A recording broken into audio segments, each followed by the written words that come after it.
Hello and welcome to SPMIS Academy. Today we'll analyze important newspaper articles of 5th February 2026. Please note you can download the PDF version of today's newspaper analysis by clicking the link given in the comment section. This is the list of the topics that we'll be covering from today's newspaper. The first topic is about New START treaty is about to lapse today and that may lead to rise of new nuclear race. क्या है new START treaty पहले वो देखेंगे और फिर देखेंगे new nuclear race में वो कैसे कंट्रीब्यूट कर सकता है. So this topic is important from our syllabus GS paper 2 international relations point of view. देखिए थोड़ा सा बैकग्राउंड में चलते हैं. यूएसएसआर और यूएस के बीच में 1991 में एक एग्रीमेंट साइन हुआ, स्टार्ट वन एग्रीमेंट. स्टार्ट का फुल फॉर्म था strategic arms reduction treaty. This agreement came into force in 1994. इस स्टार्ट ट्रीटी का लक्ष्य था कि दोनों ही साइड्स अपने अपने स्ट्रैटेजिक न्यूक्लियर वेपन्स का जो आर्सेनल है उसको थोड़ा रिड्यूस करें, नंबर्स को रिड्यूस करें. तो स्ट्रैटेजिक न्यूक्लियर वेपन्स होते हैं वो न्यूक्लियर वेपन्स जो लॉन्ग रेंज कवर कर सकते हैं. तो एक दूसरे के लिए ये खतरा थे. जैसे रसिया के पास, क्योंकि यूएसएसआर तो खत्म हो गया 1991 में, तो रसिया के पास जो स्ट्रैटेजिक न्यूक्लियर वेपन्स थे वो थ्रेट थे अमेरिका के लिए. लाइकवाइज अमेरिका के पास जो स्ट्रैटेजिक न्यूक्लियर वेपन्स थे वो थ्रेट थे रसिया के लिए. दोनों साइड्स ने एग्री किया कि हम लोग अपने स्ट्रैटेजिक न्यूक्लियर वेपन्स को रिड्यूस करेंगे. माइंड इट, कम करने की बात हुई है, एलिमिनेट करने की बात नहीं है. तो that was the core idea of A start treaty that was signed between the two sides right after end of Cold War. START treaty was replaced with New START treaty. New START treaty, पहले तो ये जो new START treaty है इसका नाम था short, फिर उसको चेंज करके 2011 में कर दिया गया इसका नाम न्यू स्टार्ट ट्रीटी. तो आपको करंट टाइम में बस ये याद रखना है कि स्टार्ट ट्रीटी साइन हुई यूएस और यूएसएसआर के बीच में 1991 में और उसको फिर रिप्लेस किया गया विथ न्यू स्टार्ट ट्रीटी 2010 में. ये न्यू स्टार्ट ट्रीटी साइन हुई रसिया और यूएस के बीच में. अगेन न्यू स्टार्ट ट्रीटी का भी लक्ष्य यही था that both sides will look forward to reduce their strategic यानी कि लॉन्ग रेंज न्यूक्लियर वेपन्स. देखिए जो शॉर्ट रेंज के न्यूक्लियर वेपन्स होते हैं उनको कहा जाता है टैक्टिकल न्यूक्लियर वेपन्स. जो लॉन्ग रेंज के होते हैं उनको कहा जाता है स्ट्रैटेजिक. उनका इस्तेमाल भले आप करो ना करो, लेकिन वो दूसरे देशों के लिए हमेशा एक खतरा बनाए रखता है, जिस कारण से दूसरे देश आपके कोर इंटरेस्ट को कभी वॉयलेट नहीं करेंगे, कोर लॉन्ग टर्म इंटरेस्ट को वायलेट नहीं करेंगे. इसी कारण से जो लॉन्ग रेंज के जो न्यूक्लियर वेपन्स होते हैं, न्यूक्लियर मिसाइल्स कैरी करने वाले, मतलब लॉन्ग रेंज के मिसाइल जो न्यूक्लियर वॉरहेड को कैरी कर सकते हैं, they are known as strategic nuclear weapons. तो पॉइंट ये है कि स्ट्रैटेजिक न्यूक्लियर वेपन्स आर्सेनल्स को रिड्यूस करना था as per New START treaty. Both US and Russia had committed to it. Current news ये है कि आज के दिन यानी कि 5 फरवरी 2026 को New START treaty is about to expire and both sides US and Russia have not established any future road map. Rather both sides are saying that they are not looking forward to revive this New START treaty and they will increase their nuclear arsenal from now on. So New START treaty खत्म और दोनों ही sides वैसे भी इसको renew करने के mood में नहीं दिख रहे. रादर दोनों ही साइड्स कह रहे हैं कि हम अपने अपने न्यूक्लियर आर्सेनल्स को और ज्यादा बढ़ाएंगे फ्रॉम नाउ ऑन. इस कारण से आर्टिकल कहता है कि ये जो दो मेजर पावर्स हैं, they might now engage into nuclear race, और इस रेस के कारण बाकी देशों को जब खतरा महसूस होगा तो वो लोग भी न्यूक्लियर वेपन्स डेवलप करने की कोशिश करेंगे in order to create nuclear deterrence. देखिए डेटरेंस होता है when you develop some weapons या some strategy in order to prevent your enemy from attacking you.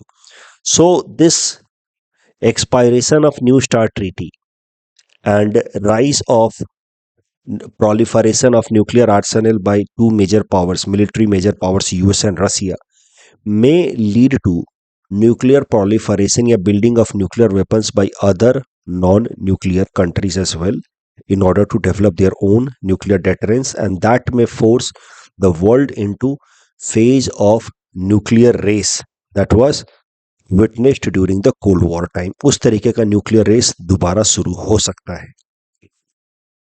ये है कोर आइडिया इस आर्टिकल का। न्यूक्लियर रेस शुरू होने के पीछे एक कारण तो ये न्यू स्ट्रेटेजिक ट्रीटी का लैप्स है ही है, उसके अलावा और भी कुछ कारण है। अदर फैक्टर्स दैट में कंट्रीब्यूट टू न्यूक्लियर रेस, जहां पे दुनिया के बाकी देश अपने लिए न्यूक्लियर वेपन्स डेवलप करना शुरू कर सकते हैं, उसमें एक बड़ा कारण है rupture between Europe and US. America ने हमेशा से ही अपने यूरोपियन कंट्रीज को, नाटो अलाइज को खासकर, एक कॉन्फिडेंस दिया है कि it will help them, it will support them in case of any aggression against them. लेकिन डोनाल्ड ट्रंप रेजिम ने एक अब अलग ही अप्रोच फॉलो की है। जब से Donald Trump has come to power again in America, तब से ही has been saying that European countries should not take America for granted.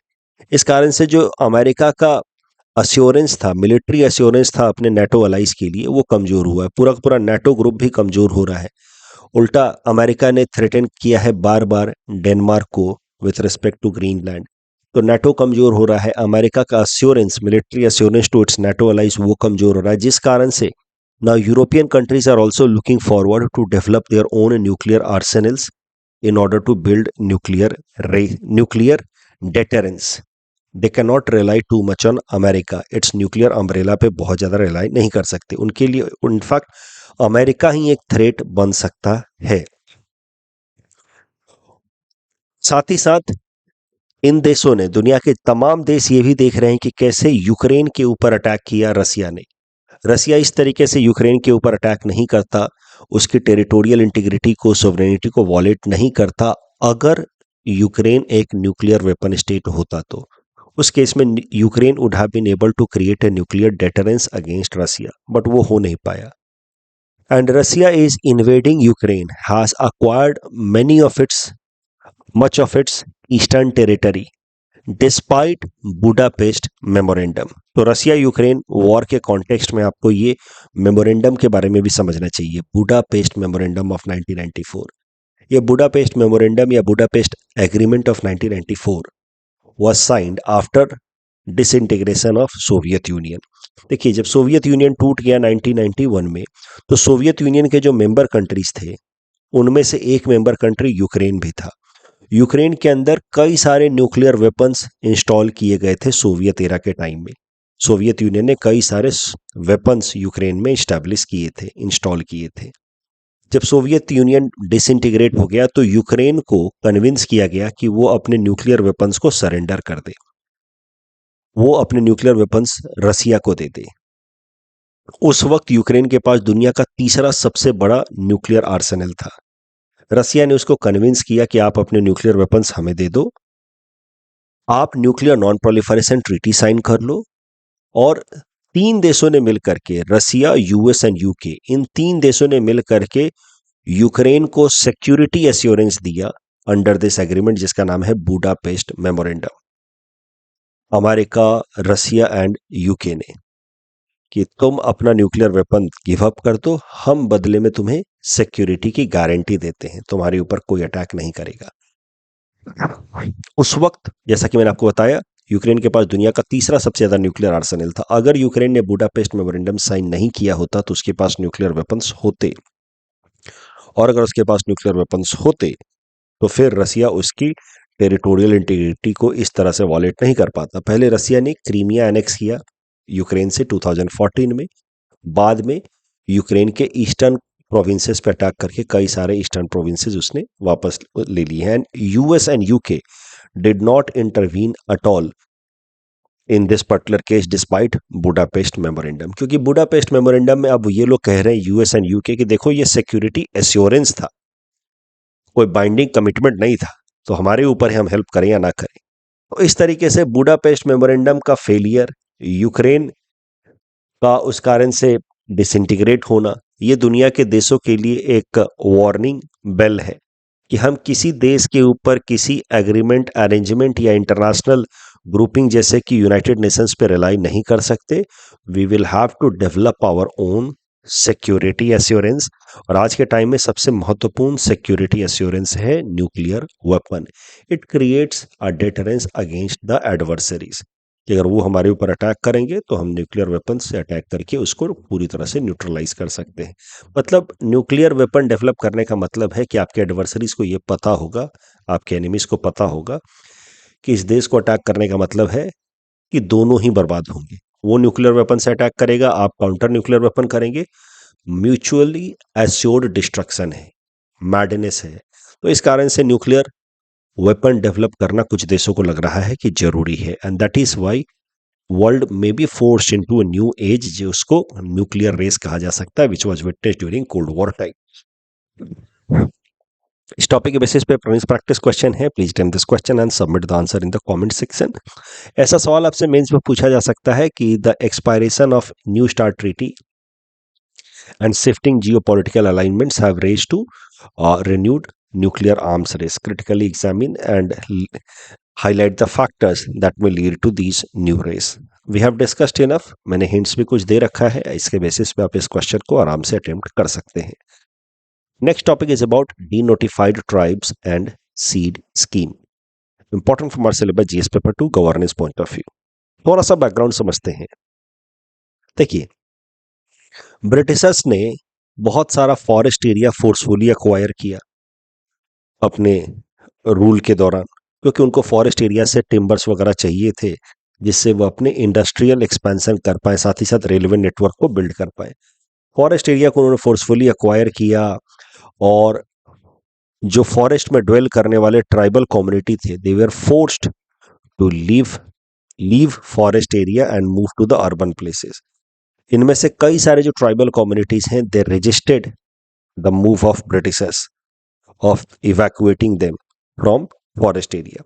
जिन्होंने भी रजिस्ट किया, कई सारे इन्होंने ट्राइबल रिवोल्ट्स भी किए अगेंस्ट ब्रिटिश रेजिम। तो जिन जिन ट्राइबल कम्युनिटीज ने रजिस्ट किया, ब्रिटिशर्स ने उनके खिलाफ एक कानून पास करते हुए 1871 में क्रिमिनल ट्राइब्स एक्ट ऑफ 1871 इन तमाम ट्राइबल कम्युनिटीज को क्रिमिनल ट्राइबल्स कम्युनिटी डिक्लेयर कर दिया। मोर देन 200 ट्राइब्स वर नोटिफाइड एज बॉर्न क्रिमिनल्स। इनको क्रिमिनल डिक्लेयर कर दिया ब्रिटिशर्स ने क्रिमिनल ट्राइब्स एक्ट ऑफ 1871 के अंतर्गत। जब हमारा देश आजाद हुआ तो क्रिमिनल ट्राइब्स एक्ट ऑफ 1871 को रिपील किया गया 1952 में। This law was repealed. उसके साथ ही ये जो क्रिमिनल ट्राइब्स थे, now they were now known as denotified tribes, because earlier they were notified as criminals. Now as per repeal act of 1952 they were denotified. तो इसी कारण से इनको कलेक्टिवली कहा जाना शुरू कर दिया गया डीनोटिफाइड ट्राइब्स। अब जरा समझिए, ब्रिटिशर्स ने 1935 में अपने गवर्नमेंट ऑफ इंडिया एक्ट के अंतर्गत डिप्रेस्ड क्लासेस के लिए स्पेशल प्रोविजंस की बात की थी, सेपरेट इलेक्टोरेट की बात की थी। तो उसमें उन्होंने डिप्रेस्ड क्लासेस की एक लिस्ट बनाई थी गवर्नमेंट ऑफ इंडिया एक्ट 1935 के अंतर्गत। उस डिप्रेस्ड क्लासेस की लिस्ट में बेसिकली भारत के जो मार्जिनलाइज्ड कम्युनिटीज थे उनको इंक्लूड किया गया था। जब हमारा देश आजाद हुआ तो गवर्नमेंट ऑफ इंडिया एक्ट 1935 में जो डिप्रेस्ड क्लासेस की लिस्ट थी, उसी को मोर और लेस हमने एक्सेप्ट कर लिया in order to identify schedule caste and schedule tribes. अब सोचिए, ब्रिटिशर्स ने अपने टाइम में कई सारे ट्राइब्स को क्रिमिनल ट्राइब डिक्लेयर किया हुआ था एज पर क्रिमिनल ट्राइब एक्ट ऑफ 1871। तो नेचुरल सी बात है कि जो उन्होंने डिप्रेस्ड क्लासेस की लिस्ट बनाई होगी गवर्नमेंट ऑफ इंडिया 1935 के दौरान, उसमें ये क्रिमिनल ट्राइब्स के लोग तो होंगे नहीं, इनका ट्राइब का नाम तो होगा नहीं। और भारत सरकार ने वही लिस्ट, गवर्नमेंट ऑफ इंडिया 1935 वाली लिस्ट जो है वो पहले एक्सेप्ट कर ली in order to identify schedule caste schedule tribes. तो इसका मतलब ये है कि ये तमाम जो क्रिमिनल नोटिफाइड ट्राइब्स थे, जिनको बाद में डी नोटिफाइड ट्राइब्स कहा गया, वो सब गवर्नमेंट ऑफ इंडिया के डिप्रेस्ड क्लासेस के लिस्ट से, एसटी एससी के लिस्ट से एक्सक्लूड हो गए होंगे। So the denotified tribes were left out from the schedule tribe list created after independence. उसके अलावा there were many other tribes also, जिनको कहा गया है nomadic and semi nomadic tribes. who were somehow left out of the scheduled tribes list prepared after independence. अब schedule tribe list से में include ना होने का नतीजा ये हुआ कि शेड्यूल ट्राइब कम्युनिटीज के लिए जो भी अफर्मेटिव एक्शंस, जो भी सरकार इनिशिएटिव्स ले आई, वेलफेयर स्कीम्स वगैरह ले आई इनके लिए, उसका फायदा इनको मिला नहीं। तो डी नोटिफाइड ट्राइब्स जो पहले क्रिमिनल ट्राइब्स थे बाद में डी नोटिफाइड हुए, plus there are many others collectively known as nomadic and semi nomadic tribes they are left out of schedule tribes list. उनके इसके कारण since they were left out, उनको कोई अफर्मेटिव एक्शन मिला नहीं, देयर मार्जिनलाइजेशन कंटिन्यूड। बाद में धीरे धीरे अलग अलग स्टेट गवर्नमेंट्स ने इन डी नोटिफाइड ट्राइब्स, नोमैडिक या सेमी नोमैडिक ट्राइब्स का एन्यूमरेशन शुरू किया। अलग अलग कमीशंस बनाए गए, एक national commission on D notified nomadic and semi nomadic tribe बनाई गई। बाद में एक रेनेके कमीशन बनाई गई 2005 में, उसके अंतर्गत इनका एन्यूमरेशन हुआ। फिर इनको अलग अलग स्टेट गवर्नमेंट्स ने आइडेंटिफाई किया, इनको SC ST OBC कैटेगरीज में डाला गया। तो इस तरीके से बाद में धीरे धीरे इनको अलग अलग कैटेगरीज में SC ST OBC कम्युनिटीज में डाला गया है। आज भी इनमें से कई सारे ऐसे डीनोटिफाइड नोमैडिक या सेमी नोमैडिक ट्राइब्स हैं who are not at all included in either of these three list of marginalised community SC ST and OBC। उनमें से कई सारे इंक्लूड हो गए हैं, कई सारे नहीं इंक्लूड हुए हैं। भारत सरकार ने 2022 में जो डी नोटिफाइड ट्राइब्स हैं इनके लिए एक अलग से स्कीम चलाया था, seed scheme, scheme for economic empowerment of D notified tribes, seed scheme. इसके 4 कंपोनेंट है।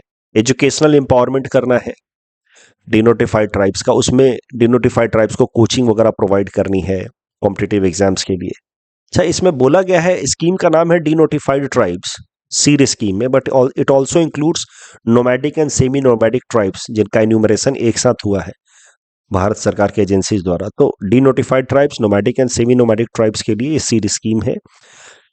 एजुकेशनल एम्पावरमेंट में कॉम्पिटिटिव एग्जाम्स के लिए उनको कोचिंग प्रोवाइड की जाती है free of cost. Health insurance दिया गया है प्रधानमंत्री जन आरोग्य योजना के अंतर्गत। लाइवलीहुड इनिशिएटिव्स की शुरुआत की गई, उनके लिए एम्प्लॉयमेंट अपॉर्चुनिटीज ढूंढा जाता है। Financial assistance for construction of houses under Pradhan Mantri Awas Yojana. The scheme for denotified tribe is implemented as per recommendation by Idate commission. तो एक रेनेके कमीशन बनाया गया था डीनोटिफाइड ट्राइब्स के लिए 2005 में, दूसरे इदात कमीशन बनाया गया था 2014 में। ये सीड स्कीम जो है वो इम्प्लीमेंटेशन होने में काफ़ी प्रॉब्लम आती है because many of the tribes are still not recognised. जब रिकॉग्नाइज ही नहीं हो रहे हैं तो फिर उनको डीनोटिफाइड ट्राइब्स का सर्टिफिकेट मिलने में डिले होता है और इस कारण से implementation of this scheme is slowing down. But remember that there is a scheme, SEED scheme for denotified tribes. Current news बस इतना है कि ये जो nomadic, semi nomadic and denotified tribe के लोग हैं, इनका डिमांड है कि 2027 में जो सेंसस हो रहा है भारत सरकार द्वारा, इसमें इनको अलग से रिकॉग्नाइज किया जाए, इनका अलग से एन्यूमरेशन हो और इनको अलग से रिकॉग्नाइज किया जाए। They should not be put into SC ST या OBC कैटेगरी। बहुत सारे तो आज भी ना SC में है, ना ST में है, ना OBC कैटेगरी में है, बट बहुत सारे SC ST या OBC कैटेगरी में आप डाल दिए गए हैं। बट इनका कहना है कि नहीं, हमें अलग से रखा जाए क्योंकि हमारा जो रियल बैकवर्डनेस है और हमारे साथ जो हिस्टोरिकल इनजस्टिस हुआ है वो उसका कोई रिफॉर्म या उसमें कोई इम्प्रूवमेंट की स्कोप नहीं हो पाती है because we are included into SC ST category. तो जो इस कैटेगरी में पहले से बेटर ऑफ लोग हैं वो सारे बेनिफिट्स ले जाते हैं, वो रिकॉर्ड्स नहीं हो पा रहा है। मतलब ये ज़्यादा बैकवर्ड हैं because of historical injustices committed against them of next level, higher level का। अब इनको मान लीजिए SC ST OBC कैटेगरी में डाल भी दिया गया, तो अब इन कैटेगरी के लोगों के लिए जो बेनिफिट्स हैं उन बेनिफिट्स को ज़्यादातर इस कैटेगरी में वेल ऑफ लोग ले जाते हैं, तो इन डी नोटिफाइड ट्राइब्स के लिए कुछ बचता नहीं है। तो ये कह रहे हैं कि हमें अलग से एन्यूमरेट किया जाए, हमें SC ST या OBC में इंक्लूड ना किया जाए और हमारे लिए अलग से फिर तमाम इनिशिएटिव्स, अफर्मेटिव एक्शंस लाए जाए। दैट इज द डिमांड पूरा हो ना हो हु नोस, बट इतना हमें डीनोटिफाइड ट्राइब्स से रिलेटेड इतनी बातें ध्यान रखनी है कि they were labelled as criminal tribes under criminal tribe act of 1871 the act was repealed in 1952, तब से they are known as denotified tribes. एक नेशनल कमीशन बनाया गया था on denotified tribe and nomadic and semi nomadic community, जिसमें 1200 communities को identify किया गया था under it. 267 communities are still outside SC, ST and OBC. What they are demanding? They demand a separate column and formal identity under new census of 2027. इस topic के basis पे ये prelims practice question है. Please attempt this question and submit the answer in the comment section. Next topic is about underground rail link along chicken neck. Infrastructure GS paper 3 perspective से important है. देखिए, ये जो chicken neck corridor है, इसको हम लोग सिलीगुड़ी कॉरिडोर भी कहते हैं. It connects north eastern India with other parts of India, right. ये है वेस्ट बंगाल स्टेट में. A narrow stretch of land है which connects these two portions of India as I told you. ये जो चिकन नेक कॉरिडोर है, it is strategically very significant because of proximity with countries like China in north, Bhutan again in the north, Bangladesh in south and Nepal. एक तो अलग अलग देशों के proximity के कारण, खासकर चाइना की प्रॉक्सिमिटी के कारण ये स्ट्रेटेजिकली सिग्निफिकेंट है. प्लस नॉर्थ ईस्टर्न स्टेट्स में जो इंसर्जेंट टेंडेंसीज होती हैं या नेचुरल डिजास्टर्स होते हैं, उसमें फास्ट तरीके से रिलीफ पहुंचाने के लिए भी ये एरिया काफ़ी स्ट्रेटेजिकली सिग्निफिकेंट है. यहाँ पे प्रॉपर कम्युनिकेशन होना महत्वपूर्ण है. इन्हीं बातों को ध्यान में रखते हुए strategic significance plus north east के अंदर इकोनॉमिक डेवलपमेंट को इंश्योर कराने के लिए भारत सरकार ने अनाउंस किया है कि सिलीगुड़ी कॉरिडोर या चिकन नेक जो कॉरिडोर है, उसमें हम लोग अंडरग्राउंड रेल नेटवर्क डेवलप करेंगे. अबोव ग्राउंड रेल नेटवर्क तो है ही है. Now underground rail corridor will be developed in order to enhance strategic security of India. This underground rail network will connect 3 mile Hat and Rangapani railway station in West Bengal. One of the line will also go to Bagdogra in West Bengal, northern region में, जहाँ पे air हमारा air defence system है, हमारा strategic location है बागडोगरा. तो air defence mechanism of the country will be strengthen because वहाँ पे एयर स्ट्रिप है बागडोगरा में एयरफोर्स का.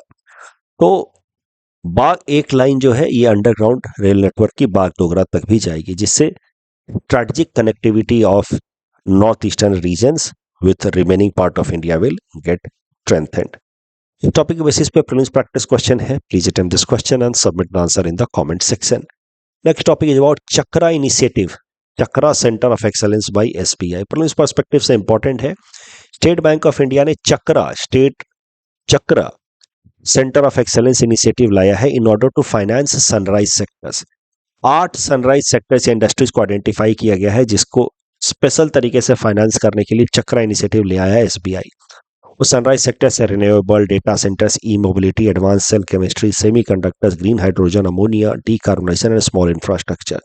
सनराइज इंडस्ट्री या सनराइज सेक्टर्स वो होते हैं जो अभी तो इन्फेंट स्टेज में है, यानी कि अभी तो बहुत ज़्यादा डेवलप नहीं है, लेकिन जिनका फ्यूचर बहुत प्रॉमिसिंग है, जो भविष्य में बहुत ग्रो करने वाले हैं, जैसे electric vehicles and renewable energy. इनको फंडिंग देने के लिए चक्रा इनिशिएटिव ले आया है एसबीआई. टॉपिक के बेसिस पे प्रीलिम्स प्रैक्टिस क्वेश्चन है. Please attempt this question and submit the answer in the comment section. Bachchan Singh versus state of Punjab वाला जो केस था, उसमें इनकरेक्ट सवाल स्टेटमेंट पूछा गया है. तो first statement is incorrect because supreme court did not declare death sentence unconstitutional under Article 21. So first is incorrect. Supreme Court introduced rarest of the rare doctrines. This statement is correct. And decision led to abolition of capital punishment. This statement is again incorrect. Incorrect is 1 and 3. Namaste scheme, joint initiative of Ministry of Social Justice and Ministry of Housing, सही बात है. Provides health insurance to the worker, sanitation worker, ये भी सही बात है. Scheme exclusively targets rural sanitation worker, ये गलत है. सिर्फ रूरल सैनिटेशन वर्कर्स के लिए नहीं है, अर्बन एरियाज के लिए भी है. टर्टल ट्रेल उड़ीसा, कर्नाटक और केरला में लाया जा रहा है. इकोनॉमिक मॉडल्स की बात की जाए, इसमें बस 4th स्टेटमेंट रॉन्ग है. In a circular economy land filling is preferred method of waste management. No, incineration is preferred method, not land filling. So this is wrong. बाकी तीनों सही हैं. That's all from our side for today. Thanks for watching.